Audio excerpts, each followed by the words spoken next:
Akisavera turacyabasomera ibyasohotse mu binyamakuru n'ibitangazamakuru bitandukanye byo muri iki cyumweru, aho kandi tukibasomera inkuru zagarutse ku rupfu rwa Papa Francis rwabaye mu gitondo cyo kuwa mbere wa Pasika. Akaba yari afite imyaka 88 y'amavuko. Kuri Pasika yari yagaragaye ku rubuga rwitiriwe Mutagatifu Petero i Roma, aho yanasuhuje imbaga y'abakristu yari ihari, ibyaje nyuma gufatwa nk'uwari uri gusezera. Dore ko yari anafite ijwi riri hasi ry'intege nke rwose.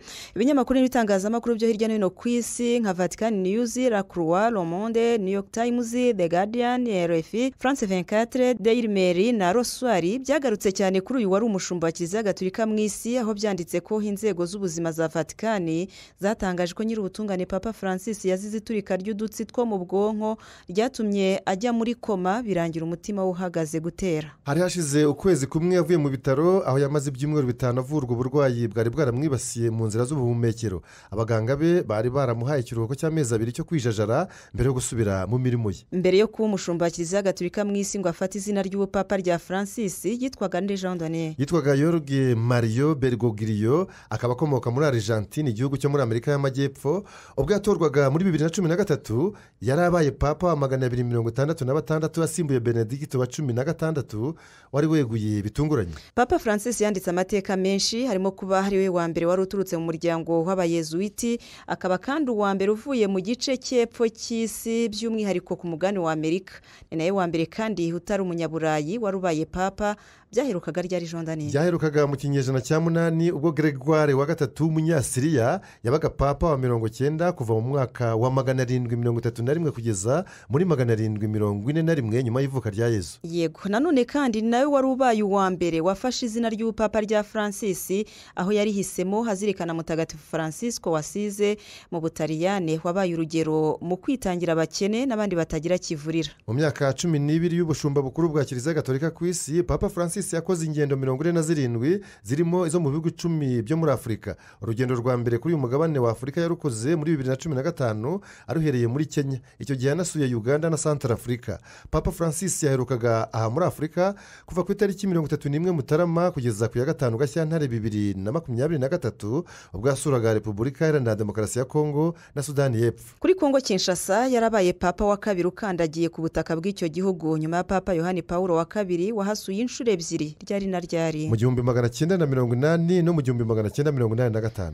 Iyi nkuru ikanzura ivuga yuko kuberebana no gushyingurwa, Papa Francis ashyingurwa kuri uyu wa gatandatu nyuma yo kumusezeraho bwa nyuma. Byatangiye kwa gatatu w'iki cyumweru, aho umurambo we waruri muri bazilika yitiriwe Mutagatifu Petero i Vatican. Ninde utahiwe kuba papa wa 267? Ninde koko se Jean Daniel? Ni ikibazo kibazwa n'abatari bakeya ku isi, dore ko kuri ubu Kiliziya Gatolika ku isi ifite abayoboke babarirwa muri miliyari 1 na miliyoni hafi 500. Iki kibazo cyatumye ibinyamakuru n'ibitangazamakuru bitagira ingano bitangira kuraguza umutwe binyuze mu bakaridinari bashobora kuba abakandida, birimo The Guardian, African News, New Times, The Conversation, BBC, AP News, CNN, The Independent n'ibindi bitandukanye. Xavier, mbere na mbere Jean Daniel, abantu bakwiye kumenya ko abakaridinari 135 kuri 252 bari ku isi aribo bafite munsi y'imyaka 80 y'amavuko. Hari nabo kandi bemerewe kwitoramo papa. Umuto muri bo ni umunya-Ukraine yitwa Mikola Bichok w'imyaka 45 y'amavuko, akaba akorera umurimo we muri Australia.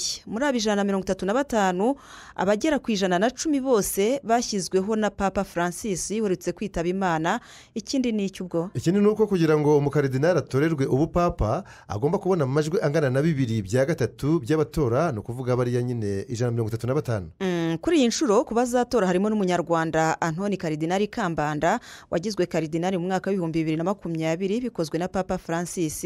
Yahise kandi aba uwa mbere ubashije kugera kuri iyo ntera mu mateka ya Kiliziya Gatolika mu Rwanda. Ni bande muri abo bakaridinari barenga 130 bashobora kuzavamo umushumba wa Kiliziya Gatolika ku isi? Icyakora hari 11 Jean Daniel batondetswe hakurikijwe imyaka yabo y'amavuko, aho ku isonga hari Karidinari Robert Sarah wo muri Guinea, afite imyaka 79 y'amavuko. Batondetswe nyine n'ibinyamakuru, aho byashyize ku mwanya wa kabiri Peter Kado Apia Taxon w'imyaka 76 akaba ari uwo muri Ghana. hari kandi Peter Erdo w'imyaka 72 y'amavuko akomoka muri Hongiriya. uwa kane ni Pietro Parolin afite imyaka 70 y'amavuko ni umutaliyani. Ku mwanya wa gatanu hari Matteo Zuppi w'imyaka 69 y'amavuko nawe akomoka mu Butaliyani. Jean Daniel. uwa gatandatu ni Mario Grech w'imyaka 68 n'uwo muri Malta.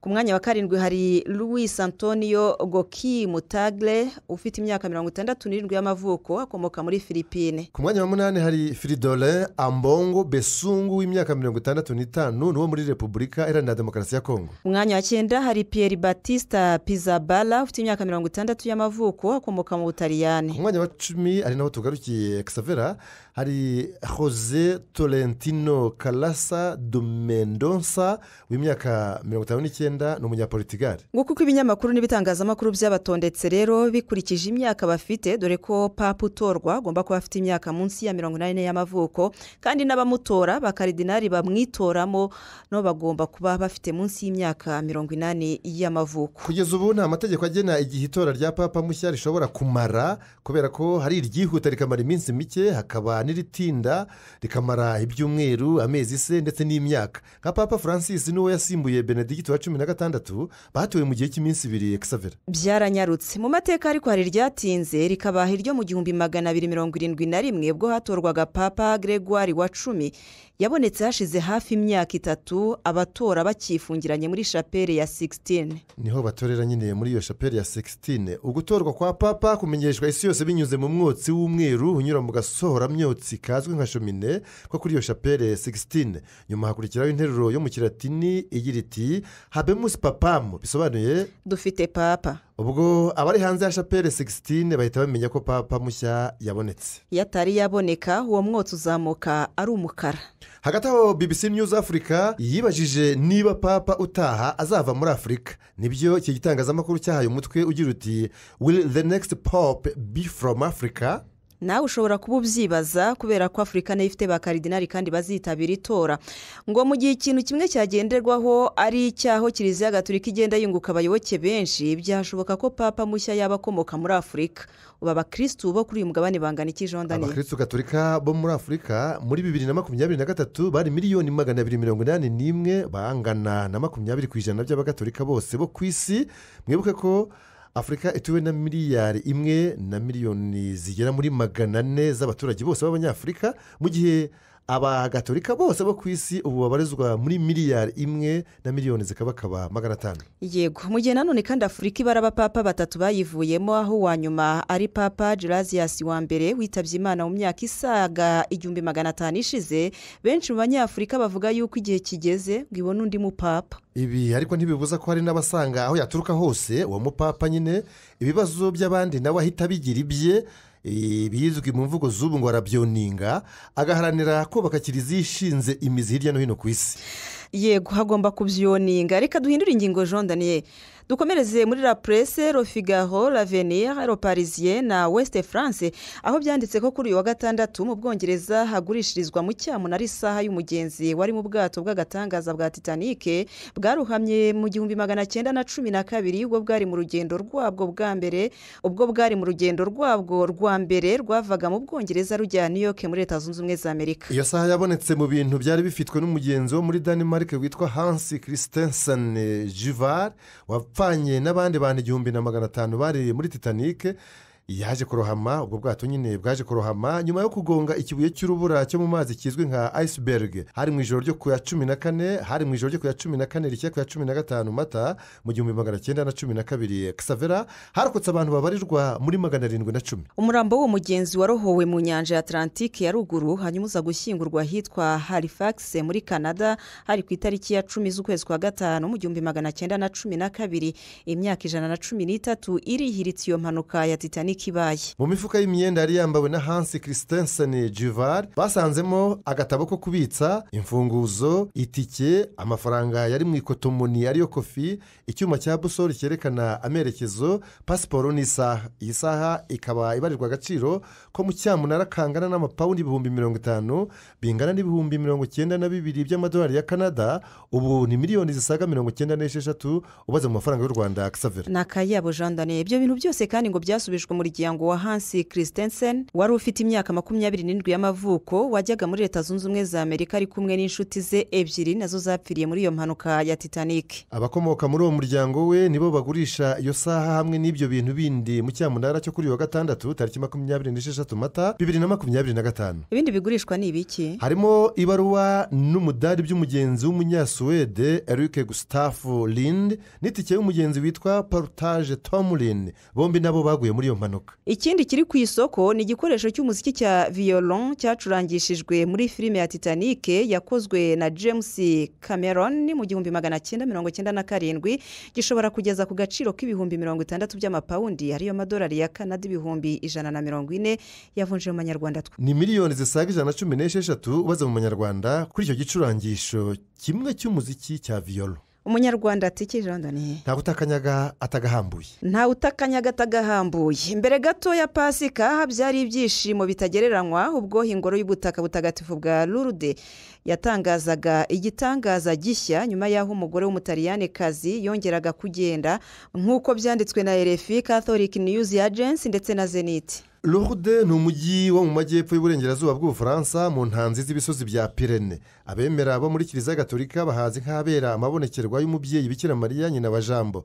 Niho hari ingoro yamwitiriwe ya Notre Dame de Lourdes. Ugukira ko umutaliyani-kazi ubwo yari mu rugendo nyobokamana kwemejwe ku mugaragaro nk'igitangaza cya 72 kibereye aho i Lourdes. Uwo mugore uvugwa ni Antonietta Racco w'imyaka 67 y'amavuko wakize uburwayi yari afite muri 2009 ubwo yajyagaho i Lourdes. Muri icyo gihe uwo mubyeyi ngo yari afite uburwayi bwa sclerose kuva muri 2004 bwari bwaribasiye urwungano rw'imyakura n'uruti rw'umugongo bigatuma atabasha kugenda cyangwa se guhumeka. Antonietta Racco yabwiye Radio RTL yo mu Bufaransa ati nicumbaga akabando imitsi kandya ngahora nitura hasi ariko simenye impamvu yabyo. Muri 2009 Racco yifatanije n'abandi bakristo mu rugendo nyobokamana rw'iminsi 5 i Lourdes rwari rwateguwe na diocese abarizwamo. Bagezeyo byagenze bite? Racco yitabiriye umugenzo wo kogera mu mazi y'amasoko ava mu ngoro ihubatse nk'igikorwa cyo kwiyeza mu mutima. Ati Jondani, ubwo nari maze kumanuka muri ayo mazi twarasenze maze ngiye kumva numva ndi gukorwaho mu ijosi. Yakomeje kandi agira ati natekereje ko ari umugiraneza w'umukorerabushake ariko mu kanya nk'ako guhumbya numva ijwi rituje ry'umugore rimbwira inshuro 3 riti ntutinye ntutinye ntutinye. Ubwo nibwo natangiraga kurira, nararize ari nako mvuga n'amasengesho. Nyuma Racco yaje kumva ububabare bukaze mu maguru ye, ariko nyuma amaze gusubira mu Butaliyani yatangiye kubona impinduka mu miterere y'umubiri we. Nyuma y'iminsi nka 20 ngo abaganga baramusuye nabo baratungurwa cyane. Bavuze ko batigeze babona ibintu nk'ibyo mu buzima bwabo. Nari mu igare ry'abafite ubumuga, bagiye kubona babona ndahagurutse ntambuka nta nkomyi ndasoroti. Baguye mu kantu kubera ko batabashaga kubisobanura. Muri 2010 Racco yamenyesheje ibyo gukira kwe ibiro bishinzwe ubuvuzi bya Lourdes. Mu Gushyingo 2024 nibwo komite y'abaganga mpuzamahanga bagira inama Lourdes banzuye ko ugukira kwe bitunguranye, byuzuye, birambye kandi bigoye kubisobanura. Musenyeri wo mu gace atuyemo niwe wemeje ku mugaragaro ko gukira kwe ari igitangaza cya 72 kibereye i Lourdes. Nyir'ubwite Racco ati ntugomba na rimwe gutakaza ibyiringiro, tugomba guhora twiringiye kandi twizeye umwami wacu Yezu Kristo. Ibyo gukirira i Lourdes bimaze igihe kirekire uhereye mu mwaka w'1858 ubwo umwana w'umukobwa witwa Bernadette Subiru wari ufite imyaka 14 y'amavuko yabonekerwaga na Bikira Mariya. Buri mwaka hasurwa na za miliyoni z'abantu, benshi muri bo bizeye gukirira mu mazi y'isoko ihari. Gusa bari muke wabahakiriye niwe wemezwa na Kiliziya Gatolika ko ari ibitangaza. Kugira ngo huzuze ibigenderwaho gukira kwawe bigomba kuba ako kanya, biramba kandi bikagora abaganga kubisobanura. Yego, reka iyo ngingo tuyivuye Jondani tujye mu gihugu cya Maroc aho France 24 na La Dépêche byibaza niba imbwa z'ibihomora 3 zigomba kwicwa mu rwego rwo kwitegura igikombe cy'isi yo muri 2030. Ubu bwami buzafatanya kwakira n'ibindi bihugu bya Espagne na Portugal byo ku mugabane w'Uburayi. Ubu ihuriro mpuzamahanga rigizwe n'imiryango 20 irengera inyamaswa ryahagurukiye kurwanya icyo gikorwa. Gusa Maroc ku ruhande rwayo Maroc ivuga ko yahagaritse kwica izo mbwa guhera mu kwezi kwa munani 2024. kuva icyo gihe ngo Maroc yashyizeho komisiyo ishinzwe kubarura imbwa zitagira abashebuja zirirwa zizerera mu mihanda yo mu mijyi izaberamo icyo gikombe cy'isi ari cyo Mondial, ngo ni mu rwego rwo kuvana mu nzira ikintu icyo ari cyo cyose cyabangamira abafana bazaba baturutse imihanda yose bagiye kwihera ijisho ibirori bya ruhago. Ubu abo muri iryo huriro mpuzamahanga rirengera inyamaswa bandikiye ibaruwa ifunguye ishyirahamwe ry'umupira w'amaguru ku isi FIFA barisaba guhagarika iyo migirire yo guhohotera izo mbwa zo muri Maroc. Nyuma y'igikombe cy'isi cyo muri 2022 cyakiniwe muri Qatar, igitaha cyo muri 2026 kizabera mu bihugu bitatu byo ku mugabane umwe wa Amerika. Ibyo ni ibihe? Leta Zunze Ubumwe za Amerika, Mexique na Canada. Yego, mu gihe kandi Mondial itaha izabera ku migabane ibiri, Uburayi na Afurika,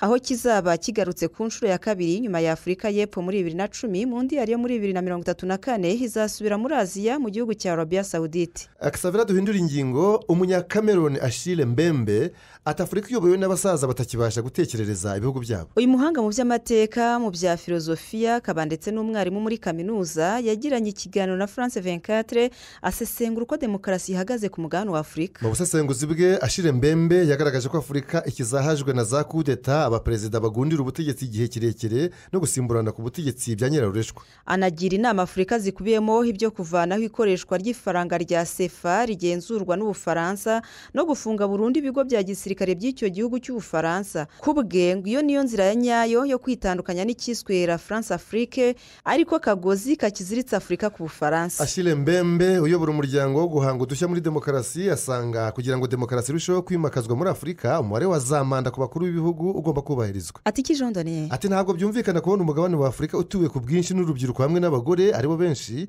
uyoborwa n'abakambwe batakibasha no kwinyeganyiza. Muri 2021 nibwo Achille Mbembe yatoranyijwe na perezida w'Ubufaransa Emmanuel Macron kugira ngo hafashe mu kuvugurura umubano w'Ubufaransa na Afurika. Tukivuga kuri demokarasi Kasavera, mu gihe muri Cote d'Ivoire bitegura amatora y'umukuru w'igihugu mu kwezi kwa 10 uyu mwaka, umunyapolitiki Tidjane Thiam utavuga rumwe n'ubutegetsi yavanywe ku lisiti y'amatora nawe ati uko ni ukunyima ubutabera.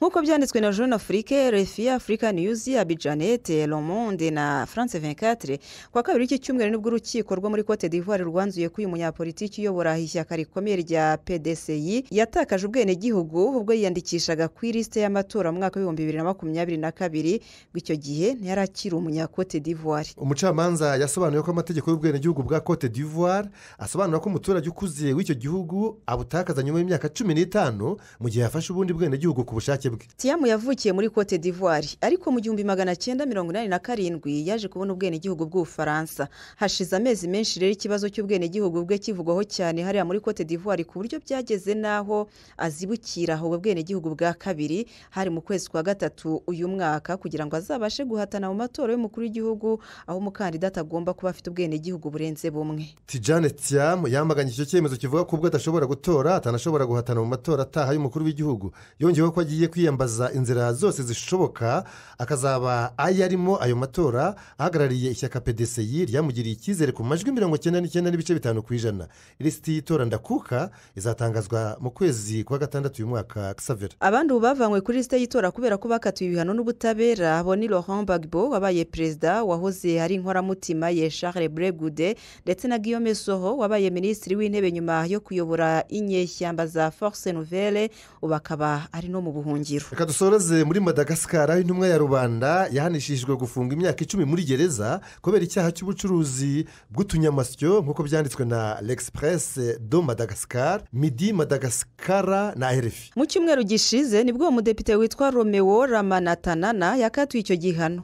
Mu kwezi kwa 12 umwaka ushize Depite Ramanatanana yafatanywe utunyamasyo turenga 100 twose two mu bwoko bwenda kuzimira ku isi. We n'abandi bantu bane babafasha b'abadepite mu nteko ishinga amategeko ya Madagascar bategetswe n'urukiko kuzatanga indishyi ya miliyari 2 z'ama-ariyari. Aya ni amafaranga akoreshwa muri Madagascar, aribyo bihumbi bikaba 400 by'amayero.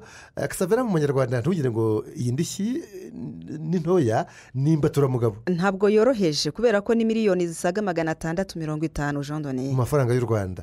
Bose uko ari batanu bafatiwe hafi y'umurwa mukuru Antananarivo batwaye amavarisi arimo utunyamasyo 112 two mu bwoko bwa radiyata dukomoka mu majyepfo ya Madagasikari, tukaba dukunze kujya kugurishwa muri Aziya y'Amajyepfo ashyira uburasirazuba. tekereza nawe umudepite mu bushimusi bw'utunyamasyo, mbese ni bimwe by'ingwize yishe Mutamu Jean Daniel? Nibyo, ni bimwe by'ingwize yishe Mutamu, cyangwa se nanone ingwize yishe Ntango. ngayo nguko icyo kinyarwanda namwe muze kukisemurira muri abanyarwanda, ariko tubashimiye cyane ko twabanye muri iki kiganiro. Ciao ciao.